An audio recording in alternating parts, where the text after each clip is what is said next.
नमस्कार, मेरा नाम शिवशंकर दलाई है।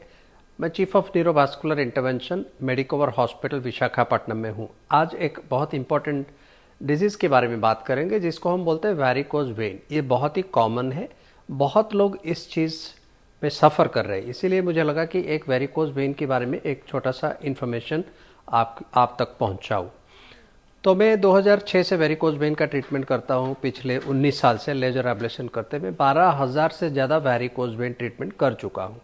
तो वेरिकोज वेन होता क्या है? जनरली हमारे पैर में दो तरह की खून की नसें होते हैं, एक है धमनी, एक है सिरा। धमनियों से अच्छा वाला खून जो है वो हार्ट से लेके पैर को जाता है।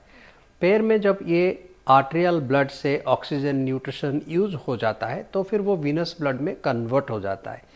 ये वीनस ब्लड या फिर जो दूषित रक्त है वो सिराओं के माध्यम से ऊपर जाता है। पैर में दो तरह की सिरा होता है, एक सुपरफिशियल वेन जो चमड़ियों के बिल्कुल नीचे है और एक डीप वेन जो हड्डियों के पास है। तो सुपरफिशियल वेन, डीप वेन, ऊपर वाले सिरा, अंदर वाले सिरा, दोनों मिलके खराब खून पैर से लेके हार्ट तक जाते हैं। क्योंकि पैर से लेके ये खून हार्ट तक जाता है, इसीलिए ग्रेविटेशनल पुल की वजह से उनको ज़्यादा प्रेशर रहता है कि नीचे से खून को ऊपर पहुंचा जाए। इसीलिए जो भी खड़े रहते हैं ज़्यादा, या फिर प्रेग्नेंट लेडी हो या फिर फैमिली हिस्ट्री हो, उनमें क्या होता है, धीरे धीरे ये जो प्रेशर है, जो पैर से लेके खून को ऊपर चढ़ाने का जो प्रेशर है वो कम हो जाता है, जिसकी वजह से खराब खून जो है वो सिराओं में जमा होने लगता है।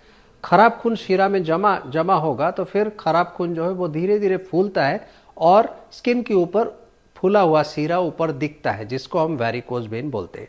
तो वेरिकोज वेन का मतलब ये है कि जो खराब खून लेके पैर से हार्ट तक आने वाले सिरा फूल जाता है, उसमें खराब खून जमा होता है, इसको हम वेरिकोज वेन बताते हैं।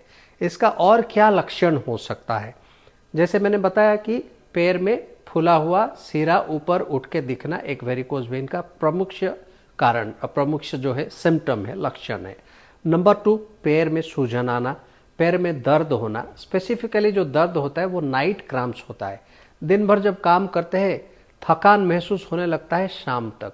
रात को जब बेड पे जाते हैं आपको लगता है पैर कोई दबा दे तो अच्छा लगेगा, क्योंकि खराब खून जो है दिन भर जमा होके पैर फूल जाता है, पैर में दर्द होने लगता है, क्रैम्प्स होने लगता है। काफ़ी पेशेंट मेरे पास आते हैं जो बोलते हैं कि रात में हम सोए थे, सडनली उठ गए, इतना ज़ोर से क्रैम्प हुआ मेरे को। तो पैर में सूजा हुआ सिरा दिखना, फूलना पैर में दर्द होना, नाइट क्रैम्प होना, ये कॉमन सिम्टम्स है वैरिकोज वेन का। दूसरा जो सिम्टम्स है, घाव हो जाना, पैर में घाव होकर नहीं सूखेगा, जिसको हम नॉन हीलिंग वीनस अल्सर बोलते हैं। ये भी एक वेरिकोज वेन का प्रमुख कारण है। नेक्स्ट है पैर काला पड़ जाना, और पैर का जो कंडीशन है, स्किन का कंडीशन बहुत ख़राब हो जाता है, काला पड़ जाता है, स्केलिंग होता है, पैर में घाव होकर सूखता नहीं। ये और एक सबसेट ऑफ सिम्टम्स है जो वैरिकोज वेन्स वाले पेशेंट को होता है।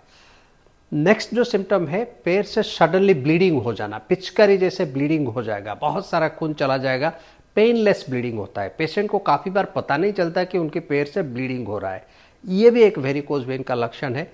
काफ़ी पेशेंट मुझे बोलते हैं कि मैं बाथरूम में, जैसे कि मैं लैट्रिन कर रहा था या फिर कुछ भी प्रेशर हुआ तो बाथरूम पूरा फ्लोर जो है वो ब्लड में पूरा लटपट हो गया। तो फिर ये जो पेनलेस स्पॉन्टेनियस ब्लीडिंग, काफ़ी लोग बोलते हैं ब्लीडिंग मेरा पैर से होता है, वो जाके बहुत 2-3 मीटर दूर पड़ता है।